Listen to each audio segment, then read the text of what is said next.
Afternoon everyone. Business study में जितना भी कोर्स हमने अभी तक किया है वो आप अपने रजिस्टर में कंप्लीट नोट डाउन करके रखें। आपका रजिस्टर कभी भी स्कूल में मंगवाया जा सकता है चेक करने के लिए, इसलिए आप अपने रजिस्टर को कंप्लीट रखें। जो असाइनमेंट दिए गए थे उसकी कॉपीज भी आपको कंप्लीट रखनी है।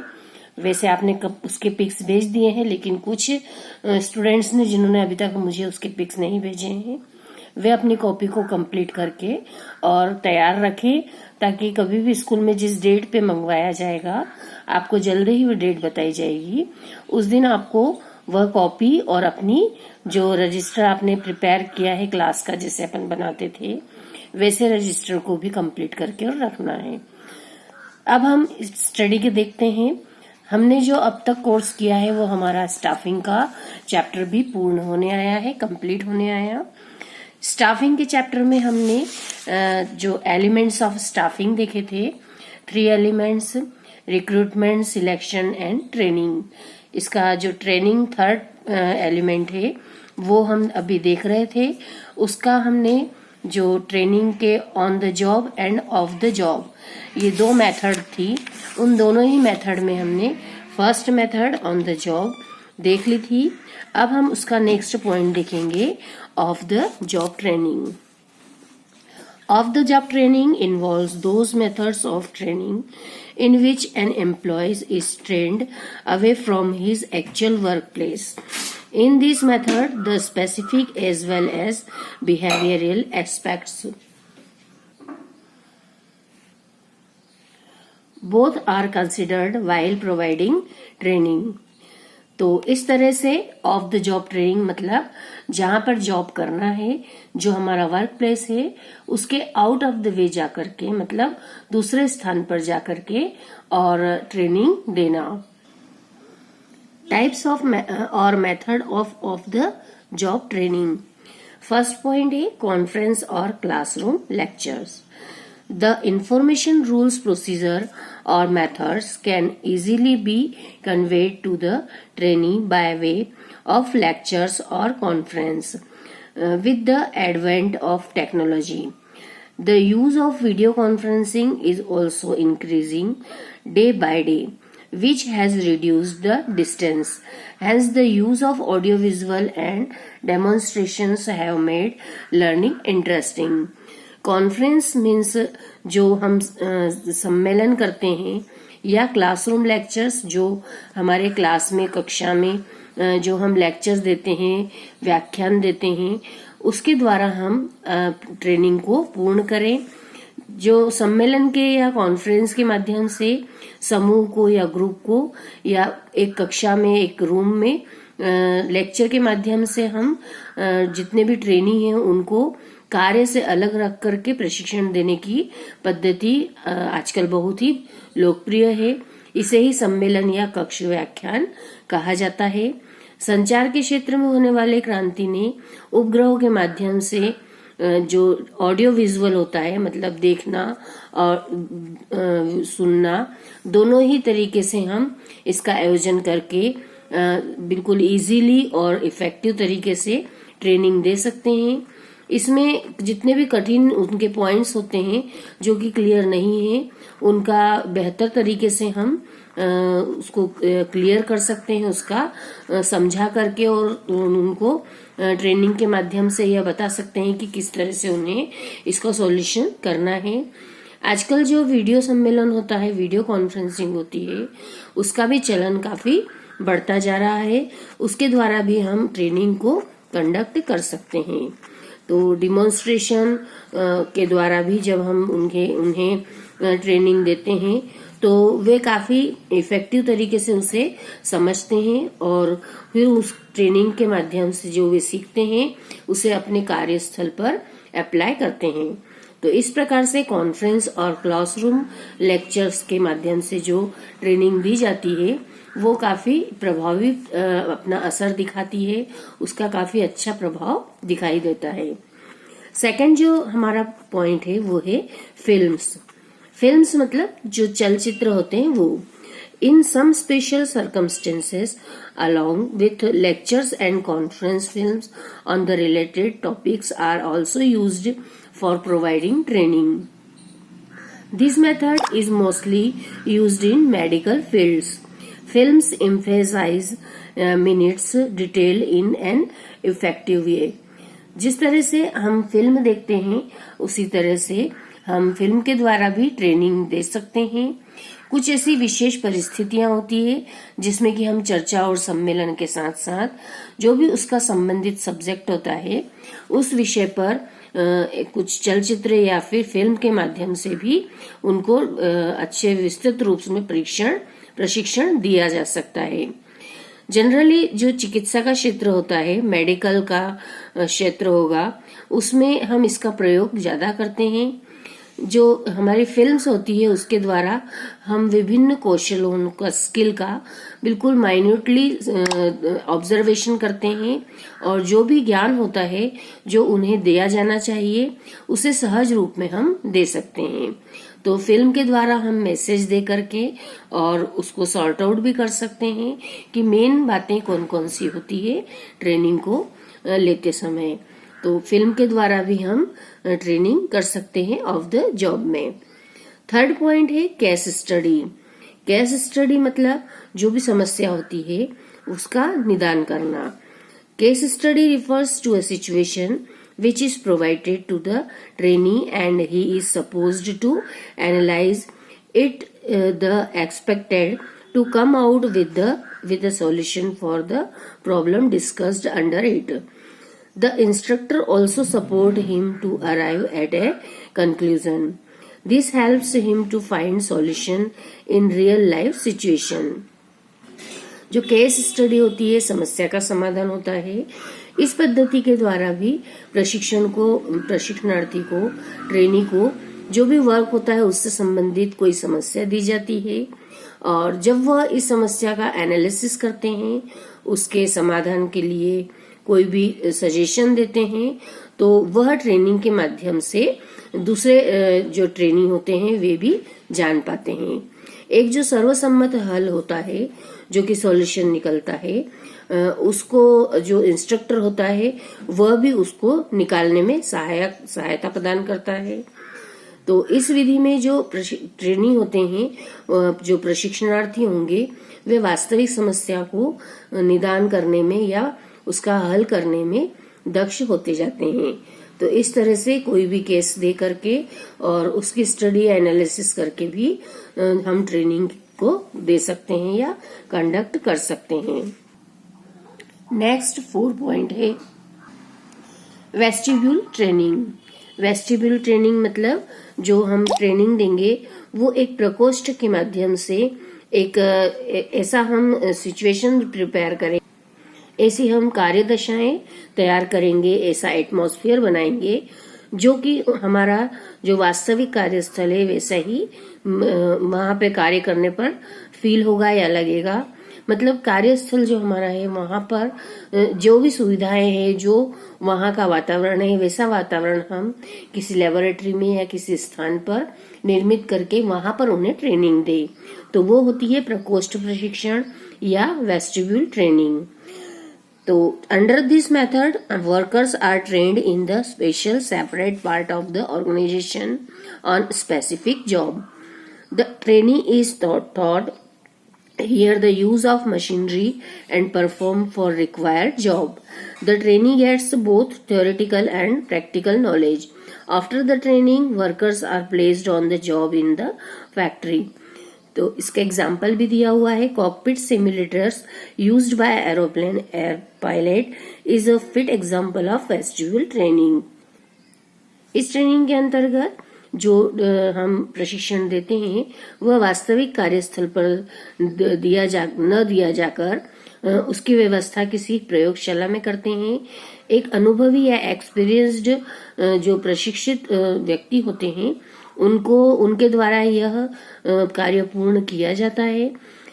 जो यह हम केंद्र बनाते हैं वहां पर जितने भी इक्विपमेंट्स होते हैं, मशीनें होती हैं, वह इस प्रकार से एस्टेब्लिश की जाती है कि वहां बिल्कुल फैक्ट्री या जो हमारा वर्क प्लेस है वैसी ही स्थिति उत्पन्न हो जाए और कर्मचारी के प्रशिक्षण प्राप्त कर लेने के बाद उन्हें एक्चुअल जो उनका वर्क प्लेस होता है वहां पर भेज दिया जाता है।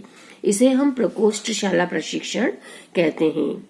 जो प्रकोष्ठशाला प्रशिक्षण है इसका एक एग्जाम्पल यहाँ पे दिया हुआ है। कॉकपिट जो होता है जहां से एरोप्लेन को चलाने की पूरी प्रोसेस होती है, मतलब एरोप्लेन का जो पूरा मॉनिटर करने का स्थान होता है वो कॉकपिट होता है।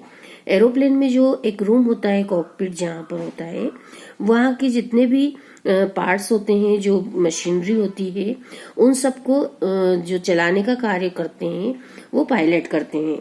तो पायलट को जब ट्रेनिंग दी जाती है तो उसके लिए एक रूम में वे सारी व्यवस्थाएं की जाती है जो कि कॉकपिट में जो बटन्स होते हैं, जो स्विचेस होते हैं, जैसा वहाँ का एटमॉस्फेयर होता है वैसा ही एटमॉस्फेयर बना करके और वहाँ उन्हें ट्रेनिंग दे करके और प्रैक्टिकली किस तरह से उन्हें कार्य करना है ये उन्हें समझाया जाता है। तो थ्योरेटिकल और प्रैक्टिकल दोनों ही नॉलेज उन्हें इस ट्रेनिंग के द्वारा दिया जाता है। Advantages of vestibule training. First point है organized training. It is an organized training method for theoretical knowledge and practical work. पूरा theoretical उन्हें ज्ञान दिया जाता है, मतलब सैद्धांतिक ज्ञान और व्यवहारिक कार्य के लिए उन्हें यह ट्रेनिंग को ऑर्गेनाइज करना पड़ता है, जिसके लिए कि उन्हें वर्क प्लेस पर किसी तरह की कठिनाई न हो। Second है efficient training. The training is imparted by the expert in the field. Therefore, the workers gets proficiency in the work. जो यह कार्य दिया जाता है वह एक्सपर्ट की ट्रेनिंग में ही कहलाता है, मतलब एक्सपर्ट ही उसकी ट्रेनिंग को पूर्ण करते हैं। इसलिए वर्कर्स जो होते हैं, जितने भी कार्य करने वाले लोग हैं, वे इस ट्रेनिंग को पूरी अच्छे से समझ करके और फील्ड में जाकर के उसके अकॉर्डिंग अच्छा कार्य करते हैं। No misuse of tools and equipments. Training management is made at separate place from the production department. So the question of misusing tools, the equipment does not arise. किसी भी तरह का मिसयूज नहीं होता है किसी भी हमारे टूल्स या किसी भी उपकरण का, क्योंकि हम यह ट्रेनिंग जो देते हैं वो किसी एक आर्टिफिशियल रूम में दिया जाता है जहां पर कि इस तरह की मशीनों को एस्टेब्लिश किया जाता है जिस पर उन्हें वर्क करना है।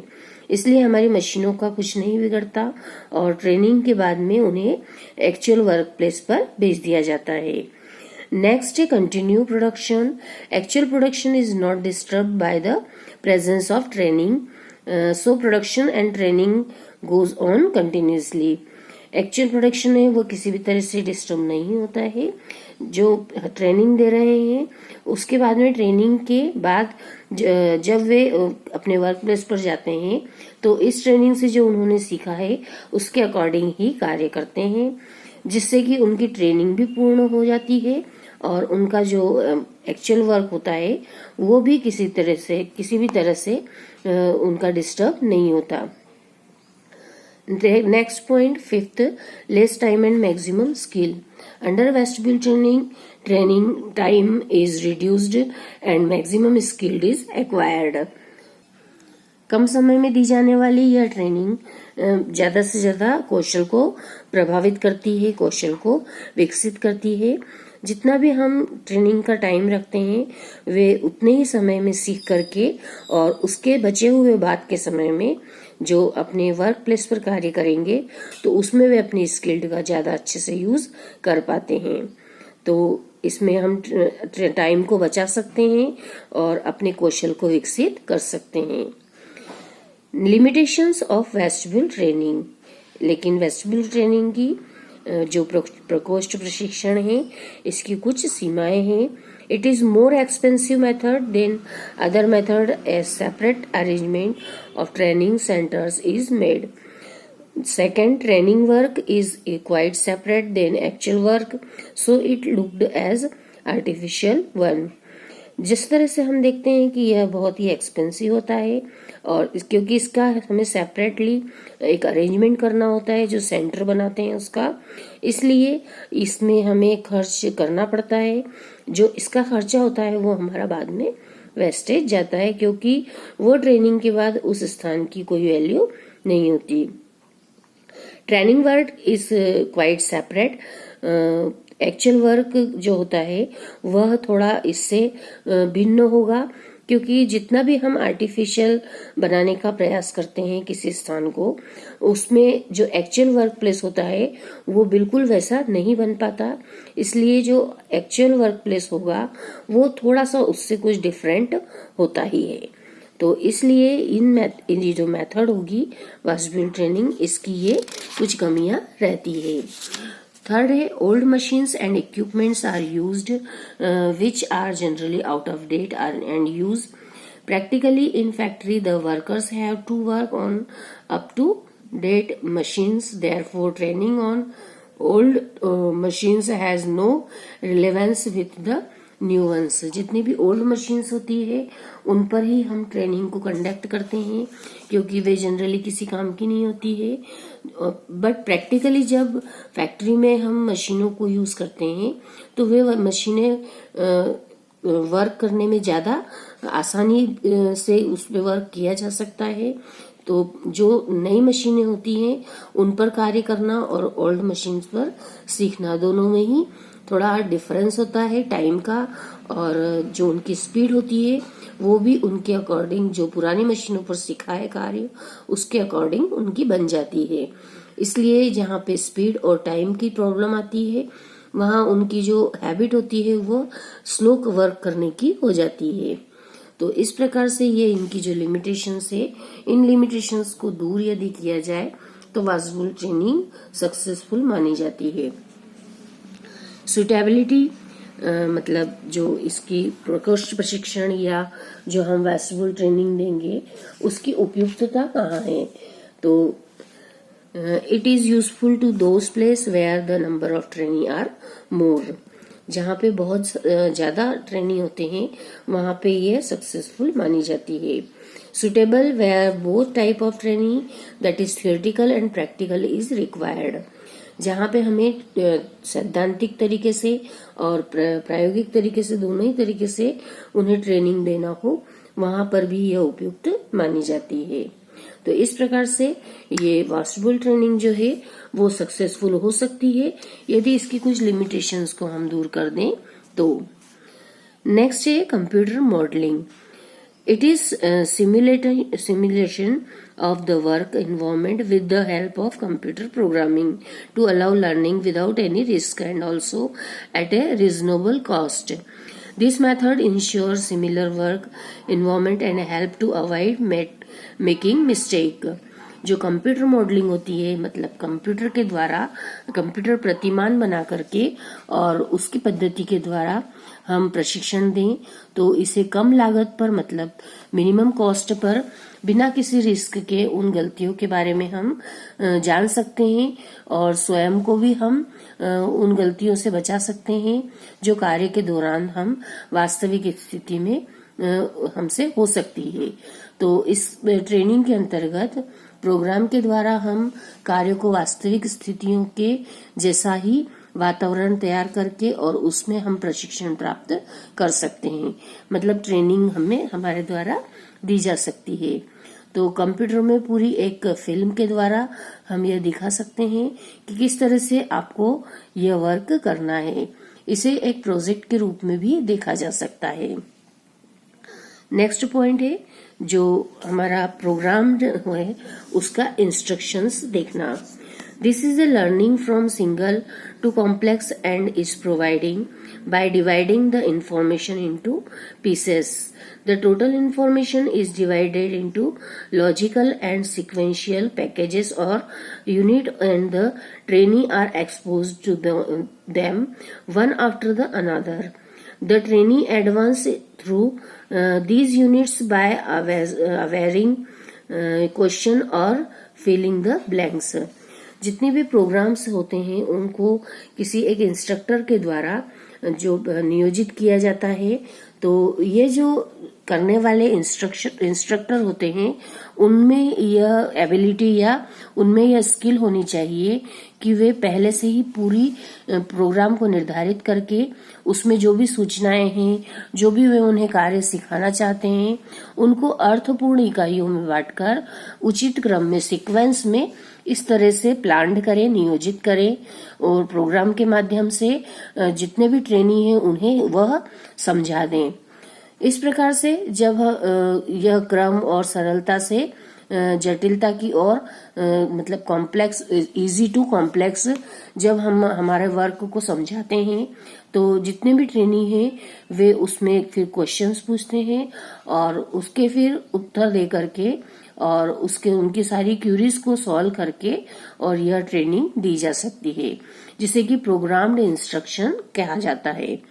इसमें जो ट्रेनिंग देने वाला होता है इंस्ट्रक्टर, उसको काफी इंटेलिजेंट होना चाहिए, वह काफी अनुभवी होना चाहिए, उसे यह मालूम होना चाहिए कि किस किस तरह के क्वेश्चंस ट्रेनी द्वारा किए जा सकते हैं। तो उनके लिए वह पहले से ही प्रिपेयर रहे कि उन्हें किन किन क्वेश्चन के आंसर को देना है। नेक्स्ट पॉइंट है seminar. Seventh, seminar is a form of conference wherein a small group participate for a brief discussion over a particular subject. Few subject experts are also present who answer the question of training, and hence it is one of like brain storming session for the training. जो seminar होता है, जिसे संगोष्ठी कहा जाता है, इसके माध्यम से जो सम्मेलन का यह एक छोटे रूप में देखा जाता है, क्योंकि इसमें जो कॉन्फ्रेंस करते हैं उसका जो छोटा समूह होता है, मतलब कम लोगों का, वो होता है संगोष्ठी मतलब सेमिनार। इसमें भी जो सब्जेक्ट एक्सपर्ट होते हैं वे पहले से ही निर्धारित जो भी सब्जेक्ट होता है उस पर बिल्कुल ब्रॉडली एक डिस्कशन करके उसमें प्रश्नोत्तरी मतलब क्वेश्चन आंसर के माध्यम से ट्रेनिंग जो होते हैं उनकी जिज्ञासाओं को दूर किया जाता है, उनके क्वेश्चंस के आंसर को देकर के उनका समाधान किया जाता है। व्यवहारिक रूप से जो सम्मेलन और संगोष्ठी दोनों ही होते हैं वो समानार्थी कहलाते हैं, मतलब कॉन्फ्रेंस एक बड़े रूप में होता है और संगोष्ठी एक छोटा रूप होगा। इस प्रकार से जो ये 7 पॉइंट्स हैं जो कि ऑफ द जॉब ट्रेनिंग दी जा सकती है इनके द्वारा, और इनके द्वारा जब वे ट्रेनिंग प्राप्त कर लेते हैं तो उन्हें एक्चुअल जो वर्क प्लेस है वहां पे जाकर के और अपने वर्क को करना होता है। नेक्स्ट पॉइंट है difference between on the job training and of the job training. Difference में जो फर्स्ट पॉइंट है वह है मीनिंग में training on the job training here is provided at the actual work place. On the job training में work place पर ही training दी जाती है, एंड ऑफ द जॉब में एक्चुअल वर्क प्लेस के अवे मतलब दूर जाकर के दी जाती है। Knowledge it provides practical knowledge and of the job training it provides theoretical knowledge। यहाँ पर व्यवहारिक ज्ञान के द्वारा हम ट्रेनिंग देते हैं ऑन द जॉब पर, और ऑफ द जॉब में हम थियोरिटिकल नॉलेज देते हैं, मतलब सैद्धांतिक ज्ञान को प्रदान करते हैं। The am here is earning along with learning. On the job में जो हमारा उद्देश्य होता है वो कमाना भी होता है, साथ साथ उसके सिखाने की। And on the of the job it focused on in depth learning only. जो ऑफ द जॉब ट्रेनिंग दी जाती है उसमें सिर्फ उन्हें सिखाने का ही उद्देश्य होता है। Experts mostly an expert is present while providing training.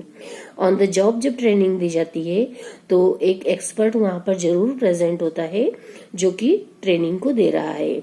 And of the job training more than 2 experts are generally present while providing training. यहाँ पर जब ऑफ द जॉब ट्रेनिंग दी जाती है तो उसमें 2 से ज्यादा या 2 एक्सपर्ट होना जरूरी होते हैं। Interruption in work on the job training, this type of training sometimes interrupt the work, and on the job training there is no interruption in work here। जो on the job training दी जाती है उसमें work disturb कुछ समय होता है, और of the job training में किसी भी तरह के वर्क के डिस्ट्रीब्यूशन की किसी भी तरह का इंटरप्शन नहीं होता। तो इस तरह से ये जो 5 पॉइंट्स हैं, इन पॉइंट्स को आपको बहुत अच्छे से याद भी करना है और अपने रजिस्टर में नोट डाउन करना है। नेक्स्ट जो मेन पॉइंट है वो है एम्प्लॉयज डेवलपमेंट। डेवलपमेंट मतलब विकास करना। Meaning of employees development. Development of employees means the growth of employees at every level of the management by planned and organized process. It is the process by which managers and executives acquire not only skills and competent in their present job but also capability for future tasks of increasing scope. In other words, development is career bounded. It includes training of employees, evaluation of the quality of an employee, third transfer of employee, and fourth promotion of employee. Employees development means कर्मचारियों का विकास करना होता है। जितने भी हमारे यहाँ वर्तमान कार्यरत कर्मचारी हैं उनका पूर्ण रूप से समग्र रूप से जब हम विकास करते हैं तो वो एम्प्लॉयज डेवलपमेंट कहलाता है। ऑर्गेनाइजेशन में जितने भी मैनेजर्स या जो भी कर्मचारी हैं जो वर्तमान में हमारा अच्छा कार्य कर रहे हैं, मतलब जो हमारे यहाँ प्रेजेंट जॉब कर रहे हैं, वे इस लायक हैं कि वे बहुत अच्छे से कार्य कर रहे हैं, तो उन्हें और अच्छा कार्य करना या उनके विकास के लिए जो प्रयत्न किए जाते हैं वो कर्मचारी विकास के अंतर्गत आते हैं। जो एम्प्लॉयमेंट डेवलपमेंट होता है उसका संबंध जो होता है वह मानव संसाधन विकास मीन्स ह्यूमन रिसोर्सेज डेवलपमेंट के अंतर्गत आता है। उसके अंतर्गत ऐसे अधिकारियों को तैयार करना जो अपनी रिस्पॉन्सिबिलिटी को और अधिक कुशलता पूर्वक कार्य कर सके, अपने स्किल्स का पूरा यूज कर सके, अपने स्किल को बढ़ा सके।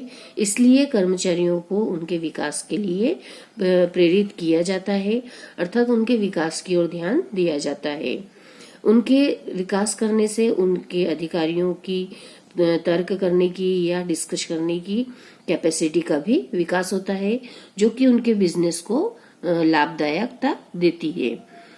जो कर्मचारी विकास है उसमें निम्न बातें सम्मिलित की जाती है।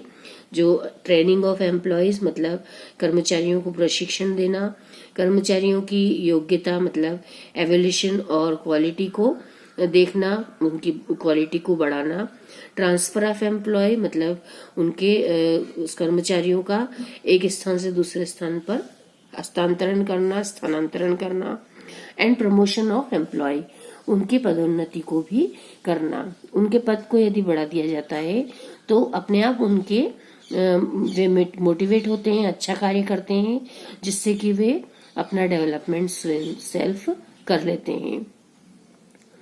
Next point is need importance of employee development. क्या आवश्यकता होती है कि हम कर्मचारियों का विकास करें?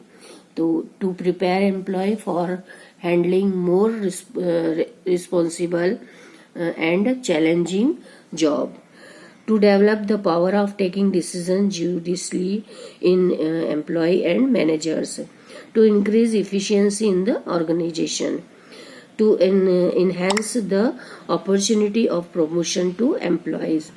Fifth, to give incentives to employee for taking interest in the job. जितने भी कर्मचारियों के विकास की हमें आवश्यकता महसूस होती है वह इसलिए होती है कि कर्मचारियों को हम अधिक उत्तरदायी वहन करने के योग्य बनाएं, कर्मचारियों को या प्रबंधकों को निर्णय लेने की शक्ति का विकास हो, वे अपने जो बड़े डिसीजन है वे सेल्फ ले सकें। जितने भी ऑर्गेनाइजेशन में कार्यकुशलताओं की आवश्यकता होती है उसमें वृद्धि हो, जो कुशल कार्य है वे ज्यादा से ज्यादा अपने यहाँ के एम्प्लॉय कर पाएं।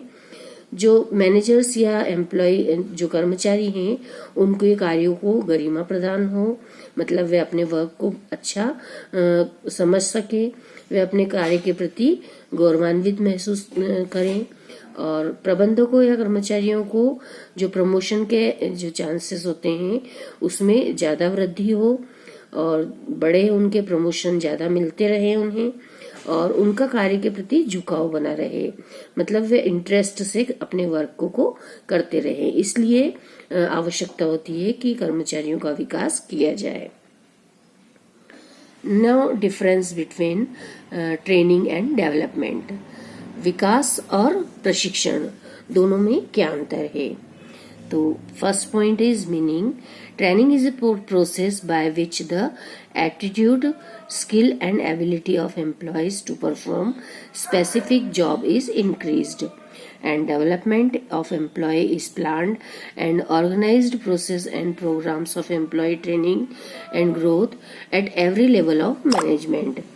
ट्रेनिंग की जो प्रोसेस होती है उसके द्वारा कर्मचारियों को, हमारे यहाँ के एम्प्लॉयज को नॉलेज दिया जाता है, उनकी एबिलिटी और उनकी स्किल्ड में वृद्धि करना इसका प्रशिक्षण का उद्देश्य होता है। और जो विकास होता है उसमें डेवलपमेंट में जितने भी प्लान्ड और ऑर्गेनाइज्ड रूप में हमने सभी स्तरों पर कर्मचारियों की जो प्रोग्रेस है, जो डेवलपमेंट है, उस पर ध्यान देना आवश्यक समझा जाता है। तो दोनों का अर्थ आपको क्लियर हुआ होगा। अब दूसरा पॉइंट जो है वो है पर्पस, मतलब उद्देश्य। जो the purpose of training is to increase the efficiency on the specific job and the purpose of development is to increase employees capability in general. जो उद्देश्य होता है, जो पर्पस होगा, वह इफिशियंसी को बढ़ाना, यह ट्रेनिंग का उद्देश्य होता है प्रशिक्षण का। और द पर्पस ऑफ डेवलपमेंट का उद्देश्य होता है कि वे अपने कार्य की जो कैपेबिलिटी है, कार्य करने की जो उनकी क्षमता है, उनकी दक्षता है, वे उसे बढ़ाए और जो सामान्य वर्क है वे उसे सामान्य तरीके से करते रहें। अर्थात जो उनका संपूर्ण व्यक्तित्व का विकास होता है वे उस ओर ध्यान दें। Duration. Training is for a fixed period. Training जो होती है वो कुछ समय निश्चित के लिए ही की जाती है। And it is a continue and unending process. कर्मचारियों का विकास लगातार चलता है और उसकी कोई भी एंड नहीं होता है। यह लगातार चलने वाली प्रक्रिया होती है। Fourth point, knowledge. Knowledge is provided only for the job and training development. Here all round knowledge is increased. जो ज्ञान होता है वह ट्रेनिंग के द्वारा सिर्फ जॉब के लिए दिया जाता है, मतलब जो कार्य वे कर रहे हैं उसी के लिए उन्हें ट्रेनिंग या ज्ञान दिया जाता है। और जो उनका विकास होता है, विकास उनके पूरा जो ऑलराउंडर जो होते हैं, जो सब तरफ अपना कार्य करते हैं, उनके पूरे व्यक्तित्व का विकास की ओर ध्यान दिया जाता है डेवलपमेंट में। Level, mostly at lower level and middle level पर जो किया जाता है वो ट्रेनिंग दी जाती है। और development is at all level. Development जब किया जाता है तो वह सभी स्तरों पर आवश्यक होता है, मतलब सभी स्तरों के कर्मचारी अधिकारियों को